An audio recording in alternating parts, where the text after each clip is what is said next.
Assalamualaikum warahmatullahi wabarakatuh. Perkenalkan, nama saya Muhammad Fajar Rafat dengan nomor NPM 2217051148. Di sini saya akan menjelaskan tugas pertama dari mata kuliah Teori Bahasa dan Otomata dengan dosen pengampu Bapak Febi Eka Febriansyah, Magister Teknik. Yang pertama, apa itu teori komputasi? Teori komputasi adalah cabang ilmu dalam ilmu komputer dan matematika yang mempelajari sifat-sifat dari komputasi, komputer, dan masalah-masalah yang dapat atau tidak dapat dipecahkan oleh komputer. Dalam konteks teori bahasa dan otomata, teori komputasi berfokus pada pengembangan model matematika untuk menggambarkan bahasa-bahasa formal dan kemampuan komputasional dari mesin komputasi. Dalam teori bahasa dan otomata, tujuan utama adalah untuk memahami batasan dan kemampuan komputasi berbagai jenis otomata dan bahasa formal.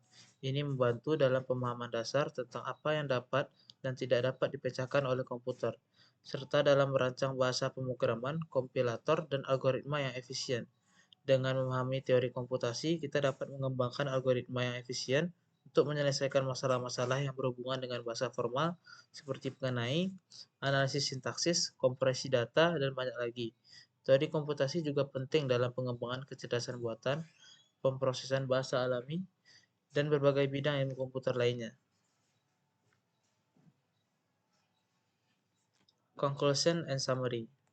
Kesimpulan dari teori komputasi adalah cabang ilmu yang sangat penting dalam ilmu komputer dan matematika yang berfokus pada pemahaman tentang sifat-sifat dasar komputasi dan komputer dan fondasi dari berbagai aspek dalam dunia komputer, termasuk pengembangan bahasa pemrograman, analisis algoritma, kecerdasan buatan, dan banyak lagi. Tanpa pemahaman teori komputasi, sulit untuk merancang sistem komputer dan algoritma yang efisien. Bahasa regular. Apa itu bahasa regular? Bahasa regular adalah bahasa formal yang dapat dijelaskan oleh ekspresi regular dan juga dapat dikenali oleh finite automata. Mereka digunakan untuk mendefinisikan kumpulan string seperti rangkaian karakter atau kata yang mengikuti pola tertentu. Bahasa regular penting dalam ilmu komputer dan ilmu komputer teoritis karena mereka membentuk landasan untuk memahami teori komputasi dan desain compiler dan perangkat lunak lainnya. Operasi bahasa reguler. Dalam bahasa reguler, ada tiga operasi yang terdapat di dalamnya. Yang pertama ada union. Operasi union menggabungkan dua bahasa reguler dan menghasilkan bahasa baru yang berisi semua string dari kedua bahasa asli. Yang kedua ada concatenation atau OR. Concatenation menggabungkan dua bahasa reguler untuk membuat bahasa baru yang terdiri dari semua kemungkinan penggabungan string dari kedua bahasa asli. Yang ketiga ada clean star. Operasi bintang clean yang dinyatakan sebagai L bintang menghasilkan bahasa baru yang mencakup semua kombinasi termasuk pengulangan dari string dalam bahasa asli L. Masuk ke dalam teori bahasa reguler. Bahasa reguler apa? Bahasa reguler adalah salah satu dari 4 kelas bahasa formal yang paling dasar dalam teori komputasi. Bahasa ini memiliki sifat-sifat matematis khusus yang memungkinkan mereka untuk dijelaskan dan diakui dengan menggunakan model matematis yang sangat sederhana. Beberapa karakteristik bahasa reguler adalah yang pertama adalah himpunan string. Bahasa reguler adalah himpunan string yang terdiri dari simbol-simbol dari suatu alfabet tertentu. Misalnya jika alfabetnya adalah 0,1, maka bahasa reguler dapat terdiri dari string-string yang dapat dibuat dari kombinasi 0 dan 1. Yang kedua, struktur sederhana. Bahasa reguler biasanya digunakan untuk menggambarkan pola sederhana atau bahasa dengan struktur berulang. Misalnya bahasa yang hanya berisi string-string seperti 0, 0,1, 0,01, dan seterusnya.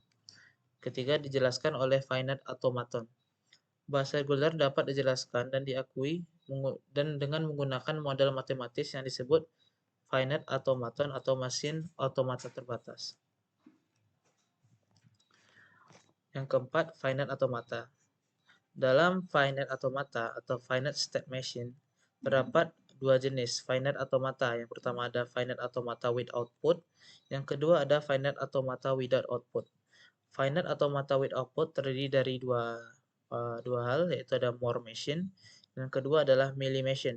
Sedangkan finite automata without output terdiri dari tiga automata. Yang pertama ada DFA, yaitu deterministic finite automata, dan non non finite automata, dan yang ketiga adalah excellent non finite automata. Terakhir yaitu method to find whether a string belong to a grammar or not. Terdapat 5 metode yang dapat kita temukan untuk menyelesaikan masalah string ini. Yang pertama adalah penganalisis tata bahasa atau parser. Metode utama untuk memeriksa apakah suatu string termasuk dalam bahasa yang dihasilkan oleh tata bahasa dengan menggunakan penganalisis tata bahasa atau parser. Parser adalah algoritma atau program komputer yang memeriksa struktur sintaksis dari suatu string berdasarkan tata bahasa yang diberikan. Jika string tersebut dapat diurai atau parse oleh parser menjadi urutan produksi tata bahasa, maka itu termasuk dalam bahasa yang dihasilkan oleh tata bahasa tersebut. Jika tidak, maka string tersebut tidak termasuk dalam bahasa tersebut.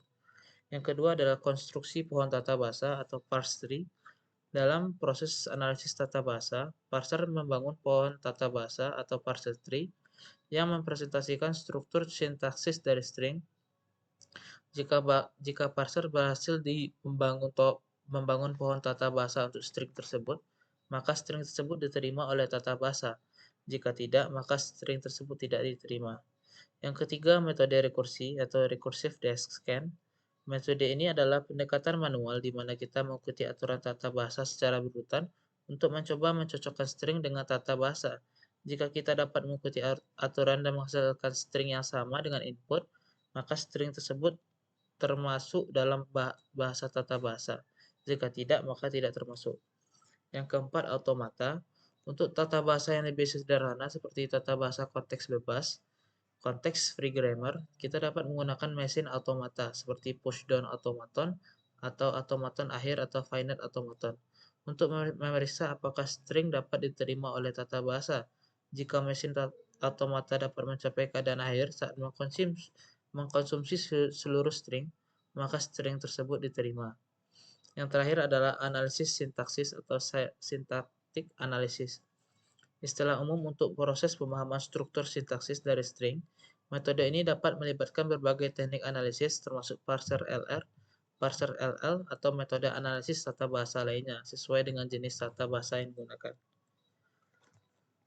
Mungkin sekian dari saya.